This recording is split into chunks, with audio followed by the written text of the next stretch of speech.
Bonjour à tous et bienvenue sur boursicoté.com pour cette nouvelle analyse technique Forex, matières premières et crypto-monnaies avec une paire de devises euro-dollar qui semble vouloir rester au-dessus ici des 1.0850 puisque cette zone qui a été franchie il y a 2 jours agit désormais comme zone de support.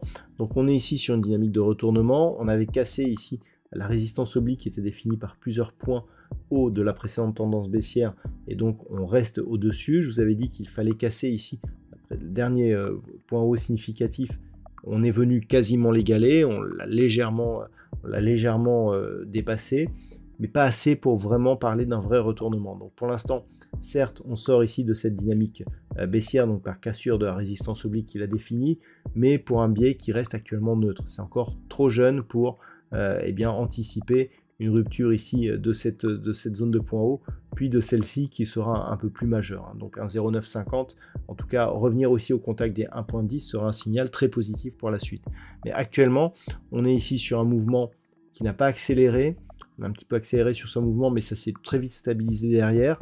Et donc clairement, tant que l'on reste au-dessus des 1,0850, c'est plutôt positif et donc un signal de continuité pour cette tendance. Mais si par contre on repassait sous cette zone, clairement, on pourrait revenir ici sur cette résistance oblique. Alors si celle-ci agit comme zone de support, ça sera plutôt positif. Par contre, si on réintègre, on sera vraiment dans le scénario de la neutralisation de la dynamique entre grossièrement 1.0890 et cette zone ici, voire légèrement inférieure des 1.0610. Sur la paire de devises livre sterling contre dollar américain, c'est un peu plus net. On a égalé ici le point haut significatif de cette résistance oblique. On a cassé ici cette précédente zone de point haut, on est repassé au-delà des 1,2610. Donc on a une belle attaque ici sur la bande de Bollinger supérieure. Clairement, on est sur un signal un peu plus net. Il manque encore un petit peu pour vraiment parler de réel retournement de tendance, mais ça semble mieux engagé sur cette paire de devises. Et donc globalement, tant que l'on reste ici au-dessus des 1,2610, on a une dynamique haussière potentiellement forte sur cet actif. Sur l'or, le scénario haussier que l'on privilégiait donc depuis quelques jours, depuis le passage ici au-dessus de la moyenne mobile 20 exponentielle est en train de se confirmer. On revient ici sur la zone de résistance des 2418 $ l'once.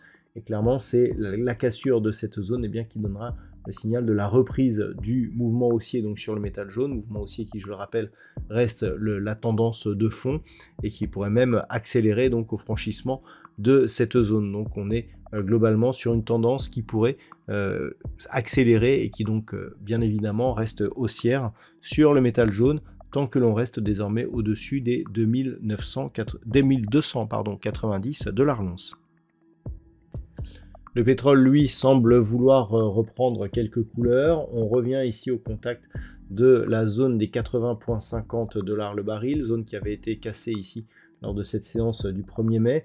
Et depuis, on oscillait ici dans un range, donc on est venu visiter la partie inférieure du range par 2 fois ici. Là, on remonte sur la partie supérieure, mais globalement, il est encore trop tôt pour parler de retournement. On le voit, on a eu un contact sur la bande de Bollinger inférieure, une moyenne mobile 20 exponentielle qui pour l'instant agit encore comme zone de résistance. Ça reste baissier et ça le restera tant que l'on évoluera sous cette zone des 80,50 $ le baril.